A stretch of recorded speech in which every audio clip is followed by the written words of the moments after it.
Okay guys, nandito po tayo sa loob ng ating nursery area. So, ito, papakita ko po sa inyo.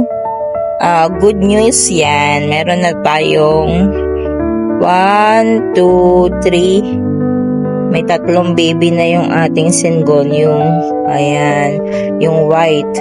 So, prinopa ko po siya. At itong Birkins natin ay mukhang may uultaw na rin na baby. Ayan, nandun. Ayan o. Kita nyo ba guys? Yun.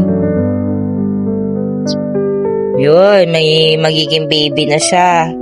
Tapos, itong Pink Princess natin sa nag-aabang na mga budget price ng ating Pink Princess. Ayan.